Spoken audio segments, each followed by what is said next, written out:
Morning. Oh, it is bright and early in the morning, and like a lot of Westerners, it's time for my morning coffee. I love coffee for many reasons. It gives me energy. In the morning, it helps me remember things. I always have a cup of coffee before I have a big test or something. It helps me burn fat. If I have some coffee before a big workout or something, I always feel a million times more productive in the gym. Of course, it also aids with digestion. There's all kinds of benefits to coffee. It is by far my favorite legal addictive stimulant.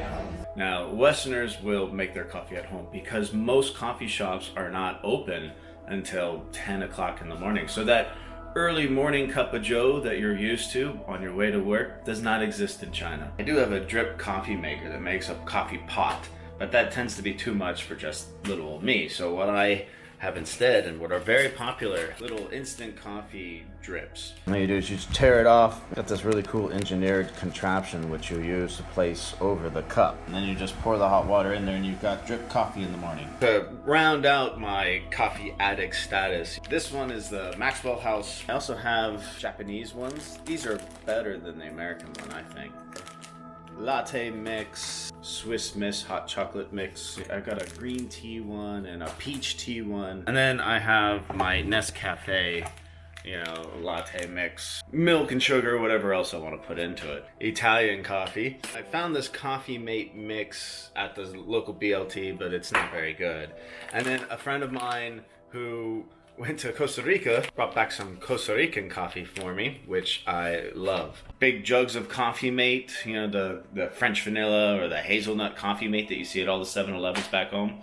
You don't have those here. Coffee culture is exploding in China. You had students going overseas, coming back to China and trying to open up a coffee shop. They saw how popular it was. And for many years, these coffee shops would open. They'd spend a ton of money on decorations and nobody would come.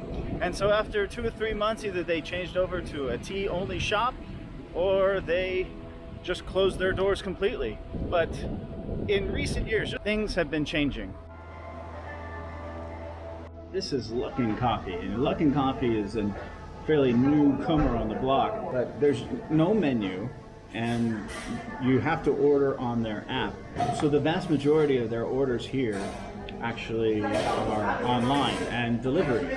So that's how their business model is going to at least try to be successful. Luckin Coffee recently made waves. On May 17th of 2019, they successfully went public in the United States. Even Starbucks' second biggest shareholder, BlackRock Incorporated, invested $125 million into Luckin Coffee. Established on Halloween, October 31st, 2017, Luckin Coffee not only set the world's fastest IPO record, but also became the first Chinese new retail coffee to be listed in an international capital market. According to the prospectus, Luckin Coffee lost 6 million RMB per day in the first quarter of 2019. At present, it is still relying on subsidies to expand its scale. In the view of Luckin Coffee, China's coffee market is seriously deficient. Substandard quality, high prices, and inconvenience are hindering the development of the new business in China's coffee market. According to Luckin Coffee, China's rising urbanization and disposable income have become and are expected to continue to be the main growth engines of its coffee industry. More and more Chinese are beginning to consume coffee in their daily lives. The company aims to become China's largest coffee chain by increasing its number of stores, but as of March 31st, 2019, the total number of Luckin Coffee stores increased to 237 in just 18 months. At the end of last year, the company announced it would open up another 2,500 stores in 2019 alone. How does the coffee taste? The answer is, I don't know. I wasn't able to order. You have to order on their app. And in order to order on the app, you have to connect it with WeChat. And I was unable to sync it. And the guy at the counter couldn't sync it either. We can't figure out why. I am unable to order coffee and pay for it. What a shame. Taking a look, I'm in the back of it. There's nobody here. It's got hard floors. It's very, very loud. It's not a place to hang out and enjoy a cup of coffee. They rely solely on delivery and express. You order online, you come pick it up. Something that's really impressive, to be the fastest IPO in history in about 15 months and never making a single profit. That shows an incredible amount of optimism the coffee market in China. So you were able to order the Luckin coffee, and you ordered it on your app, and it was delivered to you. And the Meituan, or was it? No, just on the app, and a man delivered here. How much? 30. 30 RMB. Yeah. Does that include the delivery? Yes. So, good Lord. I'm so angry and upset.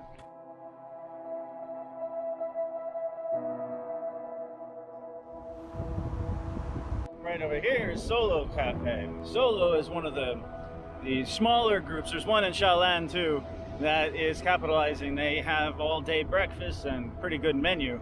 But again, they're not open till about 11 o'clock in the morning. So no early morning cup of joe for me. And there are many coffee shops like this one here behind me that is a very small hole-in-the-wall specialized coffee shop for real coffee drinkers. And those guys in there know what they're doing. So here I am in a fairly new building, right? And it's a mixed-use building. Coffee culture has long been kind of a symbol of wealth and status for the growing middle class of China. And you can see here behind me, they often put advertisements and these things on the stores to attract people to come and lease it and to buy the apartments above.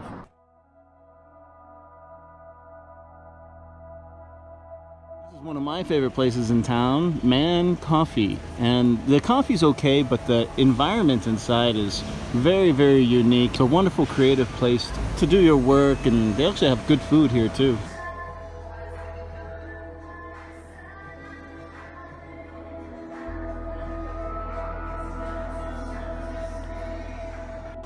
And of course you'll recognize this place, Mick Cafe. Many of my expat friends and I will come here to have McDonald's coffee because it is really, really good. And it's also much, much cheaper than, say, Starbucks. Who's the biggest coffee chain brand in China? Well, the answer right now is Starbucks. Starbucks, which has been in China for 20 years, opened about 3,400 stores by the end of 2018, expanding at a rate of about 500 per year. In China, Starbucks is considered kind of a pseudo luxury brand. Like in America, where you see Starbucks on every corner and every strip mall, here you find it in just the major malls. Starbucks has been very smart as far as their introduction into the Chinese market. They started in 1999, I think, and they've done excellent marketing. They've done excellent research into the tastes of the Chinese people, and slowly started to build their brand here. They didn't just come in all at once. Now there's a new Starbucks opening up every 15 hours. That's an incredible pace. Starbucks are also kind of experts in copyright law. Understanding brand protectionism here in China can be difficult. They've been very smart and very proactive in protecting their brand and protecting their investment here. Most of the coffee drinkers I know in China don't particularly like the Starbucks coffee, but they think of it as a destination too. I like it too. That's a good reason. All the baristas speak English in the Starbucks, and it's a little taste of home as I drink my Pacific coffee here. American culture kind of is feeding this phenomenon as well. One of the most popular sitcoms from America still in China is Friends. It's what's made it popular in Korea and Japan, and now you're starting to see it here in China a lot. When I was in Vietnam, the coffee culture in Vietnam is second to none. I mean, I haven't experienced coffee culture like that anywhere. It was awesome.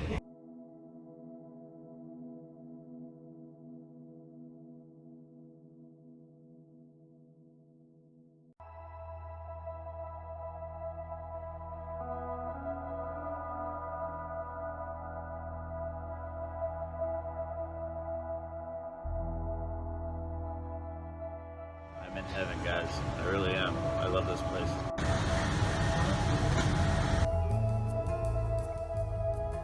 An egg coffee combo dessert. Warm, frosty, whatever you want to call it. In South Korea, 75% of the coffee market is instant coffee. And I'm looking forward to checking out the Japanese coffee culture when I get there.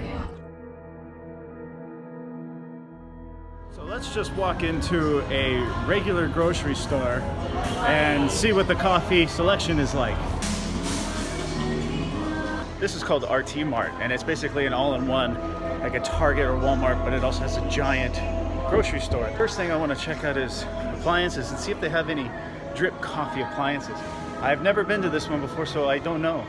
There's some blenders and some rice makers, irons, microwaves, some hot water kettles. 这种有就是咖啡的，不要是吧？ All right, so no look at our tea mart. Let's try Carrefour. Okay, rice makers. All of these are rice makers and tea kettles. And we got blenders. Mail. So here I am in the imported product section of Carrefour. And this little area right here is all I have. This is all tea. And then down here I have some coffee, looks like some ground coffee. Look at the prices on this. 80 RMB. You know, and then you have some creamer and syrup. So unfortunately, it looks like homemade coffee has not caught on yet here in China. Here you've got, you know, Halo Cafe with Starbucks right next to it. Halo Cafe and tea, coffee and tea, has become very popular here in Guangdong. It's popular for the milk teas and the cheese teas and also coffee.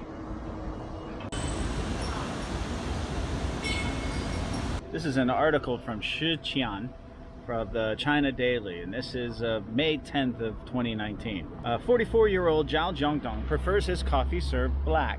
People like us who have gone through a bitter life no longer feel bitterness on the tongue, said Zhao, a coffee farmer in Mangxi in the Dehongdai and Jingpo Autonomous Prefecture in Yunnan Province, bordering Myanmar. Nearly 98% of the coffee beans in China are grown in Yunnan.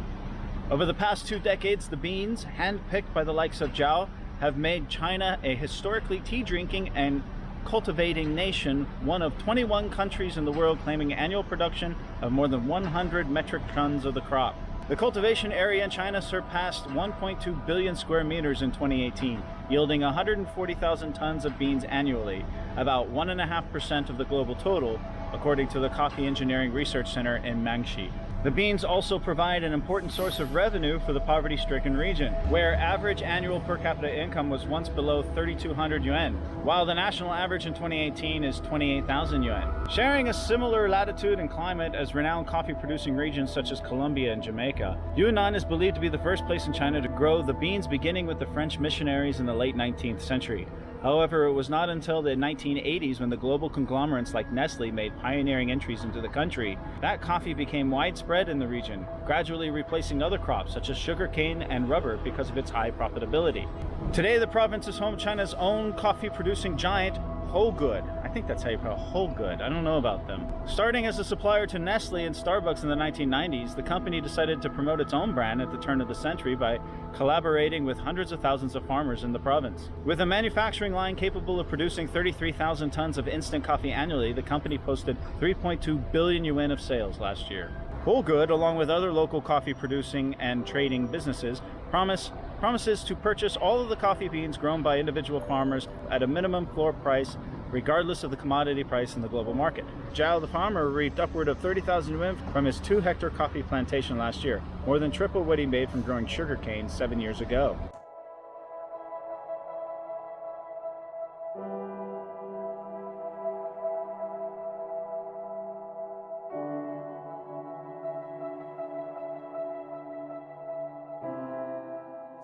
Favorite coffee place. This is Pacific Coffee, based out of Hong Kong. You know, I still like Starbucks, but it gets really, really busy and very loud.